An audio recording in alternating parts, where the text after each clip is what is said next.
El cielo invernal, sobre un campo ruso helado, se abrió como una herida. Las tripulaciones del Stuka reconocieron su sonido antes de ver el humo, una trompeta fina y aguda. Antes significaba pánico en tierra. Ahora anunciaba peligro para los hombres a bordo. Desde el momento en que cruzaban el frente, el Ju-87 era menos un arma y más una garganta expuesta. Su brillo en el bombardeo en picado se volvía una cadena de decisiones mortales. Se tomaban en una cabina estrecha bajo el cielo más implacable. Ese hilo conductor lo atraviesa todo. Que las tácticas que hicieron al Stuka aterrador cuando la Luftwaffe dominaba el aire. También dejaron a sus tripulaciones especialmente vulnerables cuando ese dominio flaqueó. Ese hilo pasa por cada tos del motor, por cada mano helada en el acelerador, por cada reporte de un compañero de ala que se esfuma. Al principio, el Stuka era una promesa. Los pilotos aprendieron a leer el paisaje como un cirujano lee una anatomía. Se abrochaban el arnés, apuntaban la panza a una marca, y el avión entregaba una bomba con una precisión que se sentía quirúrgica. Bajaban en un arco aullante y el mundo se estrechaba, la tierra llenaba el parabrisas, el suelo se venía encima, la fuerza del picado robaba el aire y hacía doler los músculos. Y por un instante brutal todo dependía de una sola cosa: control. Las tripulaciones ensayaron la coreografía hasta que fue un reflejo. La trompeta de Jericó, montada en algunos aparatos, sumaba un filo psicológico cruel en tierra, un chirrido de inevitabilidad. En aquellas primeras temporadas en el frente oriental, columnas soviéticas enteras se detenían al oír al Stuka. Tractores, caballos y hombres se dispersaban. El efecto de ese terror concentrado era dramático e inmediato. Pero la misma coreografía que le daba precisión al Stuka también le imponía una previsibilidad fatal. Un bombardero en picado, que entraba en un picado pronunciado, no serpenteaba como un caza, ni escapaba como un atacante bimotor veloz, seguía una sola línea violenta hacia abajo. Luego trepaba por una ruta marcada por la física y por las manos del piloto.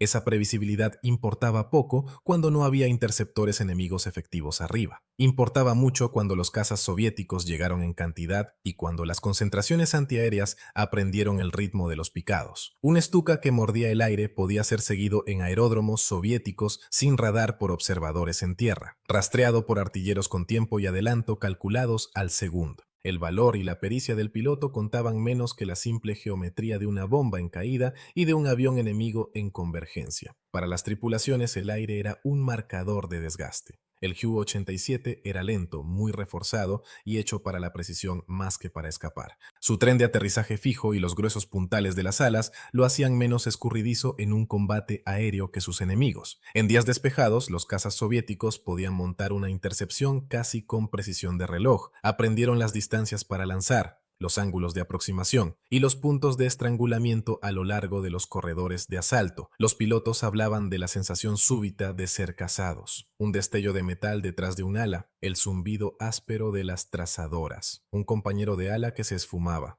Los que sobrevivían a la primera pasada a menudo veían los restos de otro Stuka caer en espiral. El humo era un signo oscuro de puntuación sobre el suelo blanco. El miedo en la cabina nunca fue abstracto. Era el aliento empañando la cúpula. Era el sabor metálico después de que la artillería antiaérea sacudía el fuselaje. Era la mano que temblaba al buscar la palanca de apertura de la cúpula. La psicología de la tripulación importaba. Muchos pilotos de Stuka no estaban formados como pilotos de caza. Eran especialistas que comían, dormían y soñaban con el bombardeo en picado. El conjunto de tripulaciones experimentadas de ataque a tierra se endureció. Confiaban en ciertos rituales, una secuencia de bengalas, una llamada por radio, una altitud específica de recuperación. Rompías uno de esos rituales y el piloto se sentía desnudo. En los inviernos implacables del este, esa confianza flaqueaba bajo la sal y el hielo. La escarcha se acumulaba en los tubos pitot y en los instrumentos. Los carburadores daban problemas. Hay relatos de pilotos que, en el blanco borroso de un campo de nieve, no podían confiar en el altímetro. Eligieron la vergüenza honesta de errar por poco, antes que el espectáculo de un choque catastrófico.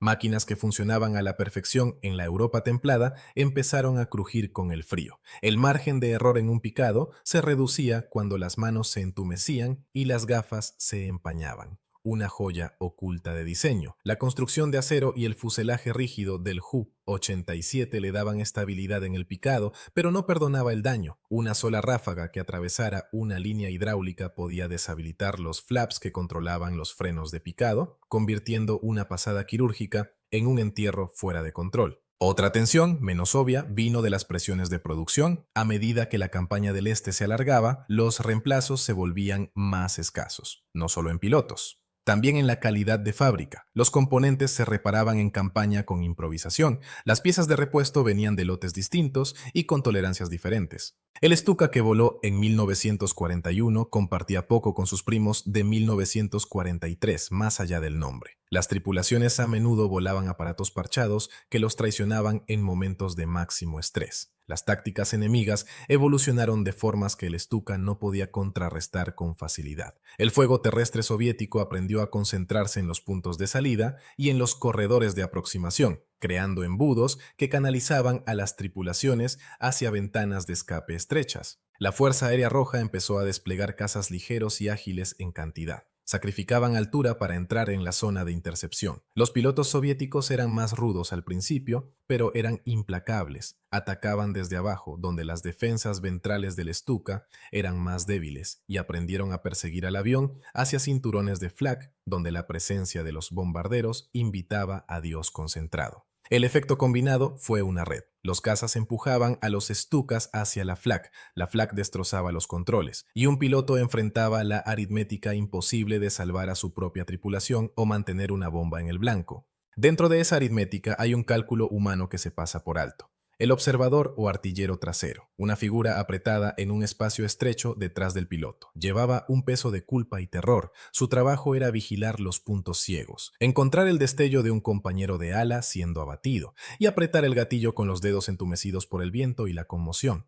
Muchas tripulaciones llegaron al Este en parejas que confiaban una en la otra como hermanos. Perder a ese hermano era un apocalipsis íntimo. Algunos pilotos admitieron que, después de cierto número de misiones, ya no sentían la euforia clara de un ataque exitoso. En su lugar empezaba un conteo monótono y constante. ¿Cuántos días entre mantenimiento? ¿Cuántas misiones hasta el siguiente reemplazo? ¿Cuántos hombres en el comedor aún hablaban? ¿Y cuáles eran fantasmas en la mesa?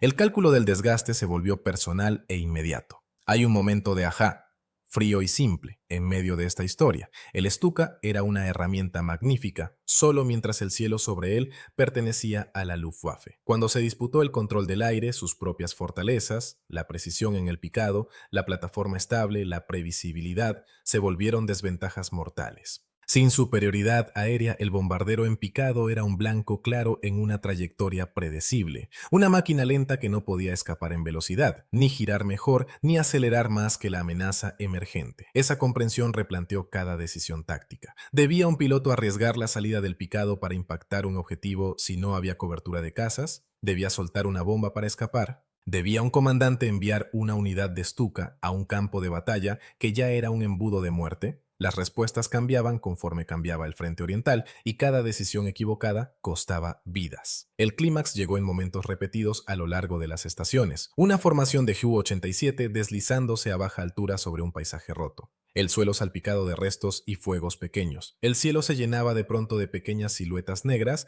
que se revelaban como cazas soviéticos. La primera pasada entra con el rito sombrío. Picada, suelta, remonta. Por un instante atónito, parece que la pasada saldrá limpia. Luego una trazadora corta un ala. El motor de estribor tose. Un avión se separa de la formación y se va chorreando aceite, como una herida. Uno por uno, formaciones que antes sembraban terror, en las tropas se vuelven grupos de hombres atados unos a otros por el destino y por la cuerda. Miran a un amigo caer en espiral, ven cómo los fragmentos de ala y de cola cosen la nieve con cintas negras. El terror que aprieta no era solo para los que caían, también era para los que regresaban a la base, con la cara blanca por saber que la próxima misión podía ser la última. Cuando el polvo se asentaba sobre campos llenos de metal retorcido, los comandantes contaban más que máquinas. Las fábricas seguían enviando fuselajes, pero pilotos y artilleros eran más difíciles de reemplazar.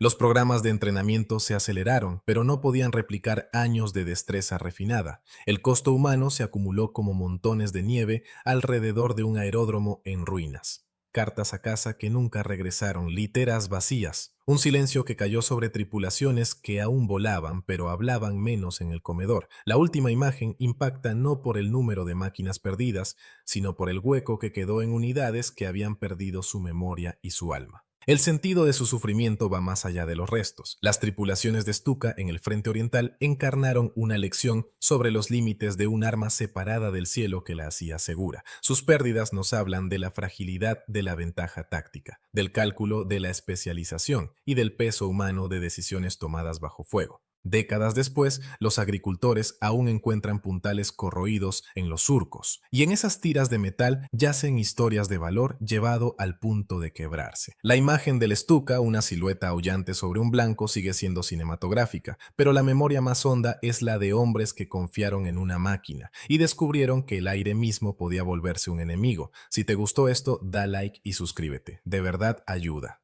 Y deja un comentario rápido. Cuéntanos desde dónde nos ves. Estados Unidos, Reino Unido, Canadá, Australia o cualquier otro lugar del mundo. Tu comentario ayuda a que el video llegue a más personas como tú.